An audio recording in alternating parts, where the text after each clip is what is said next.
रामकृष्ण हरी मंडळी, आपल्या भक्ती चॅनलमध्ये तुम्हा सगळ्यांचं मनापासून खूप खूप स्वागत. झोपताना उशीखाली ठेवा ह्या घरगुती वस्तू. नशीब पालटायला वेळ लागणार नाही. श्रद्धेने आणि मनाभावाने उपाय करून बघा. अनेकदा आपण कठोर परिश्रम करतो, पण नशिबाची साथ मिळत नाही किंवा घरात सतत नकारात्मकता जाणवते. वास्तुशास्त्रानुसार झोपताना उशीखाली काही विशिष्ट वस्तू ठेवल्यास त्याचा सकारात्मक परिणाम आपल्या मानसिक आणि आर्थिक स्थितीवर होतो. झोप ही आपल्या शरीराच्या आणि मनाच्या रिसेट बटनासारखी असते. झोपल्यावर सगळ्यांनाच माहिती आहे, झोप झाल्यावर फ्रेश वाटतं. झोपताना आपल्या सभोवतालची ऊर्जा कशी आहे, आपल्या आजूबाजूचे वातावरण कसं आहे, याचा परिणाम आपल्या आरोग्यावर आणि आपल्या नशिबावर होतो. श्रद्धेने केलेले छोटे उपाय जीवनात मोठे बदल घडवू शकतात. यासाठी काही पुढे तुम्हाला घरगुती वस्तूंचा वापर मी तुम्हाला सुचवत आहे. तुम्हाला या गोष्टींची गरज आहे, त्यानुसार दिलेल्या वस्तूंपैकी संबंधित वस्तू तुमच्या उशीखाली तुम्ही ठेवू शकता. त्यामध्ये सगळ्यात पहिली वस्तू जी येते ती म्हणजे मिरी, ब्लॅक पेपर, जी काळी मिरी मसाल्यामध्ये वापरतो ती. जर तुमचे काम होता होता थांबत असेल, अडथळे येत असतील, तर उशीखाली मिरी ठेवावी.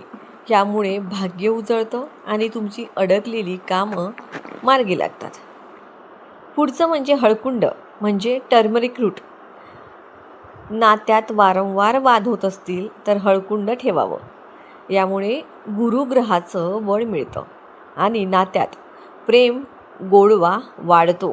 त्याचबरोबर पुढची म्हणजे लवंग, जी सगळ्यांनाच माहीत आहे, पूजेमध्येही वापरतो आणि स्वयंपाकामध्ये वापरतो. नकारात्मक शक्ती किंवा रात्री वाईट स्वप्न पडत असतील तर 2-3 लवंग उशाखाली ठेवाव्यात.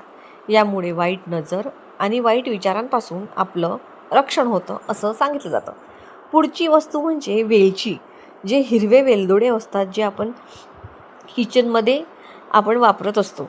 आर्थिक चणचण भासत असेल तर हिरवी वेलची ठेवावी. यामुळे काय होतं तर शुक्रग्रह मजबूत होतो आणि धनप्राप्तीसाठी नवीन मार्ग खुले होतात. पुढची गोष्ट म्हणजे तुरटी. ज्यांना रात्री दचकून जाग येते किंवा भीती वाटते, त्यांनी उशीखाली लहानसा तुरटीचा तुकडा ठेवावा. यामुळे नकारात्मक ऊर्जा नष्ट होते आणि शांत झोप लागते. पुढची गोष्ट अशी की बडीशोप. जर तुम्हाला मानसिक ताण म्हणजे स्ट्रेस असेल किंवा डोक्यात विचारांचे चक्र सुरू असेल तर एका कापडात बडीशोप बांधून उशीखाली ठेवा. यामुळे राहूचा दोष कमी होतो आणि मन शांत राहतं. बघा, त्याचबरोबर पुढे म्हणजे एक वस्तू अशी देखील सांगितली आहे की मोरपंख. मोरपंखाचं खूप जास्त महत्त्व आपल्या शास्त्रामध्ये सांगितलं आहे. घरात सुखशांती आणि समृद्धी जर तुम्हाला हवी असेल ना, तर मोरपंख आवर्जून ठेवावं. हे सकारात्मकतेचं प्रतीक असून यामुळे एकाग्रता वाढते आणि प्रगतीचे मार्ग मोकळे होतात. छोटंसं नाणं.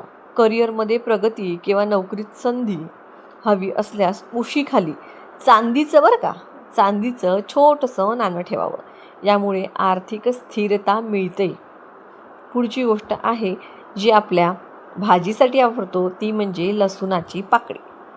असं मानलं जातं की लसूणाची एक पाकळी उशीखाली ठेवण्याने सुरक्षिततेची भावना जी आहे ती निर्माण होते आणि निद्रानाशाची समस्या दूर होते. उपाय करताना कोणत्या गोष्टी लक्षात ठेवायच्या आहेत तर ते मी तुम्हाला आधी सांगते. सगळ्यात पहिलं म्हणजे ह्या वस्तू थेट उशीखाली ठेवण्याऐवजी लहान पिवळ्या किंवा लाल सुती कापडात बांधून ठेवायच्या. अशाच मोकळ्या टाकून द्यायच्या नाही. कपडा घ्यायचा लाल किंवा पिवळा आणि त्याच्यामध्ये पुटली म्हणून बांधून ठेवायचं. या उपायामध्ये श्रद्धा आणि सकारात्मकता असणं अत्यंत आवश्यक आहे. बघा, उशीखाली जिथे आपण झोपतो उशीखाली जुनी कागदपत्र किंवा इलेक्ट्रॉनिक्स वस्तू म्हणजे मोबाईल वगैरे ठेवणं टाळलंच पाहिजे, कारण यामुळे नकारात्मक ऊर्जा अतिशय जास्त प्रमाणात निर्माण होते. त्यामुळे बघा, हे उपाय तुम्ही मनाभावापासून श्रद्धेने करून बघा, तुम्हाला चांगला अनुभव येईल. आता हे किती दिवस करायचं, तर सलग हे 8 दिवस तुम्ही करून बघायचं आहे. आणि नंतर त्या वस्तू तुम्ही निर्माल्यामध्ये किंवा मग एखाद्या वाहत्या पाण्यामध्ये सोडून द्यायच्या आहेत. दररोज करून बघा, तुम्हाला काहीतरी फरक नक्की जाणवेल. पण करताना पॉझिटिव्ह एनर्जीने करा. मनामध्ये नकारात्मकता आणि करतोय सकारात्मकतेसाठी उपाय असं मात्र करू नका. जर तुम्हाला वाटत असेल, जर तुमचा याच्यावर विश्वास असेल तरच करा. मनात जर शंका असेल ना, तर मी आत्ताच सांगेल, करू नका. कुठलाही उपाय, कुठलीही पूजा, कुठलीही सेवा जेव्हा तुम्ही अंतःकरणापासून मनाभावापासून करताना, तेव्हाच त्याचा तुम्हाला रिझल्ट मिळतो. जर तुम्ही आधीच मनामध्ये किंतु परंतु किंवा काय कसं ठरवत असाल, तर मी तुम्हाला सजेस्ट करेल की तुम्ही करूच नका. पॉझिटिव्हिटी नसेल तर करूच नका. व्हिडिओ आवडला तर लाईक नक्की करा.